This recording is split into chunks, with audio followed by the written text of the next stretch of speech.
ಈ white chicken Kurma ಜೊತೆಗೆ ಚಪಾತಿ, ರೊಟ್ಟಿ, ಪರೋಟ, ಪೂರಿ ಮಾಡ್ಕೊಳ್ಳಿ, ಅದ್ಭುತವಾಗಿರುತ್ತೆ. ಮಸಾಲೆ ಹೆಚ್ಚು ಇಷ್ಟಪಡದೇ ಇರೋರು, ಖಾರ ಕಡಿಮೆ ತಿನ್ನೋರು ಈ ಚಿಕನ್ ಕುರ್ಮಾನ ಟ್ರೈ ಮಾಡ್ಬೋದು. ಸಖತ್ ಇಷ್ಟ ಆಗುತ್ತೆ ನಿಮಗೆ. ಸೊ ಬನ್ನಿ ಹಾಗಿದ್ರೆ ಸಿಂಪಲ್ ಆಗಿರುವಂಥ ವೈಟ್ ಚಿಕನ್ ಕುರ್ಮಾ ಮಾಡೋದು ಯಾವ ರೀತಿ ಅಂತ ನೋಡೋಣ. ಮೊದಲಿಗೆ ನಾನಿಲ್ಲಿ 1 kg ಚಿಕನ್ ತಗೊಂಡಿದ್ದೀನಿ. ಇದಕ್ಕೆ ಸ್ವಲ್ಪ ಉಪ್ಪು, ಅರಿಶಿನ, ವೆನಿಗರ್ನ ಸೇರಿಸ್ಬಿಟ್ಟು ನೀಟಾಗಿ ತೊಳೆದಿಟ್ಕೊಳ್ಳಿ. ಈ ತೊಳೆದಿಟ್ಕೊಂಡಿರುವಂಥ ಚಿಕನ್ಗೆ ರುಚಿಗೆ ತಕ್ಕಷ್ಟು ಉಪ್ಪು, ಅರ್ಧ ಟೀ ಸ್ಪೂನ್ ಕಾಳು ಮೆಣಸಿನ ಪುಡಿ, 4 ಟೇಬಲ್ ಸ್ಪೂನ್ ಮೊಸರು ಸೇರಿಸ್ಕೊಳ್ತಾ ಇದ್ದೀನಿ. ಅಂದರೆ ಅರ್ಧ ಕಪ್ ಮೊಸರು ಸೇರಿಸ್ಬಿಟ್ಟು ಮಿಕ್ಸ್ ಮಾಡ್ಕೊಳ್ಳಿ. ಈ ರೀತಿ ಮಿಕ್ಸ್ ಮಾಡಿಬಿಟ್ಟು 15 ನಿಮಿಷ ನೆನೆಸಿಡಬೇಕು. ಟೈಮ್ ಇದ್ದರೆ ಅರ್ಧ ಗಂಟೆ ಬೇಕಿದ್ರೂ ನೆನೆಸಿಡ್ಬೋದು.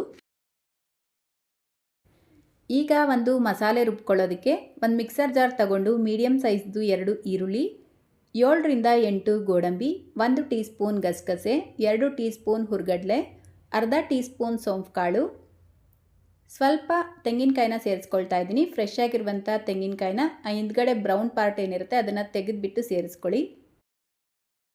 ಈಗ ಬೇಕಾದಷ್ಟು ನೀರು ಸೇರಿಸ್ಬಿಟ್ಟು ನುಣ್ಣಗೆ ರುಬ್ಬಿ ತೆಗೆದಿಟ್ಕೊಳ್ಬೇಕು.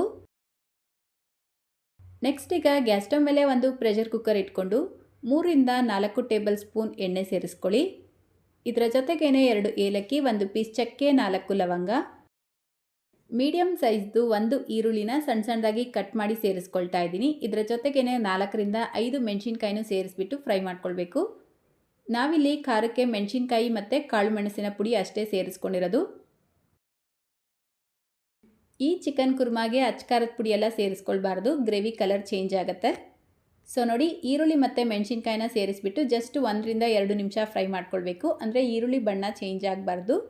ಇದರ ಜೊತೆಗೇ 1 ಟೀ ಸ್ಪೂನ್ ಶುಂಠಿ ಬೆಳ್ಳುಳ್ಳಿ ಪೇಸ್ಟ್ನ ಸೇರಿಸ್ಕೊಂಡು ಮತ್ತೆ 1 ನಿಮಿಷ ಫ್ರೈ ಮಾಡ್ಕೊಳ್ಳಿ. ಈಗ ಅರ್ಧ ಟೀ ಸ್ಪೂನ್ ಧನಿಯಾ ಪುಡಿನ ಸೇರಿಸ್ಕೊಂಡು ಜಸ್ಟ್ 1 ಸೆಕೆಂಡ್ ಮಿಕ್ಸ್ ಮಾಡಿಬಿಟ್ಟು ಮೊದಲೇ ಮ್ಯಾರಿನೇಟ್ ಮಾಡಿ ತೆಗೆದಿಟ್ಕೊಂಡಿರುವಂಥ ಚಿಕನ್ನ ಸೇರಿಸ್ಕೊಳ್ಬೇಕು. ಈ ಚಿಕನ್ ಸೇರಿಸ್ಬಿಟ್ಟು ಒಂದು 7 ರಿಂದ 8 ನಿಮಿಷ ಇದೇ ರೀತಿ ಮಿಕ್ಸ್ ಮಾಡ್ಕೊಳ್ತಾ ಫ್ರೈ ಮಾಡ್ಕೊಳ್ಬೇಕು. ಅಂದರೆ ಈ ಚಿಕನ್ ಚೆನ್ನಾಗಿ ಫ್ರೈ ಆಗಿ ನೀರು ಬಿಟ್ಕೊಳ್ಳುತ್ತೆ, ಅಲ್ಲಿವರೆಗೂ ಫ್ರೈ ಮಾಡಿಕೊಂಡು ಈಗ ನಾವು ಮೊದಲೇ ರೆಡಿ ಮಾಡಿ ತೆಗೆದಿಟ್ಕೊಂಡಿರುವಂಥ ವೈಟ್ ಮಸಾಲೆನ ಸೇರಿಸ್ಕೊಳ್ಬೇಕು. ಇದರ ಜೊತೆಗೇ 1 ಕಪ್ ನೀರು ಸೇರಿಸ್ಕೊಂಡಿದ್ದೀನಿ. ಗ್ರೇವಿ ಕನ್ಸಿಸ್ಟೆನ್ಸಿ ನೋಡಿಕೊಂಡು ನೀರು ಜಾಸ್ತಿ ಅಥವಾ ಕಡಿಮೆ ಸೇರಿಸ್ಕೊಳ್ಬೋದು. ನೀರು ಸೇರಿಸ್ಕೊಂಡು ಒಂದು ಸಲ ಮಿಕ್ಸ್ ಮಾಡಿಬಿಟ್ಟು ಟೇಸ್ಟ್ ಚೆಕ್ ಮಾಡ್ಕೊಳ್ಳಿ. ಉಪ್ಪು ಕಡಿಮೆ ಇದ್ದರೆ ಇವಾಗ ನೀವು ಸೇರಿಸ್ಕೊಳ್ಬೋದು. ನನಗಿಲ್ಲಿ ಸ್ವಲ್ಪ ಉಪ್ಪು ಕಡಿಮೆ ಇದೆ ಅಂತ ಅನ್ನಿಸ್ತಾ ಇದೆ, ಸೊ ಒಂಚೂರು ಉಪ್ಪು ಸೇರಿಸ್ಕೊಂಡು ಮಿಕ್ಸ್ ಮಾಡ್ಕೊಳ್ತಾ ಇದ್ದೀನಿ. ಸೊ ನೋಡಿ, ಮಸಾಲೆ ಈ ರೀತಿ ಕುದಿ ಬಂದಿದ ತಕ್ಷಣ ಇದಕ್ಕೆ ಒಂಚೂರು ಪುದೀನ ಎಲೆನ ಸೇರಿಸ್ಬಿಟ್ಟು ಲಿಡ್ನ ಕ್ಲೋಸ್ ಮಾಡಿ ಹೈ ಫ್ಲೇಮಲ್ಲೇ 3 ವಿಷಲ್ ಕೂಗಿಸ್ಕೊಳ್ಬೇಕು.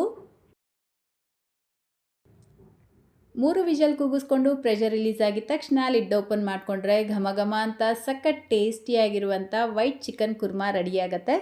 ಲಾಸ್ಟಲ್ಲಿ ಒಂಚೂರು ಕೊತ್ತಂಬರಿ ಸೊಪ್ಪನ್ನ ಸೇರಿಸ್ಕೊಂಡು ಟೇಸ್ಟ್ ಮಾಡಿ. ಸೂಪರ್ ಅಂದರೆ ಸೂಪರ್ ಆಗಿರುತ್ತೆ. ನಾನು ಆಗಲೇ ತಿಳಿಸ್ದಾಗೆ ಚಪಾತಿ, ರೊಟ್ಟಿ, ಪರೋಟ, ಪೂರಿ ಜೊತೆಗಂತೂ ಎಕ್ಸಲೆಂಟ್ ಕಾಂಬಿನೇಷನ್.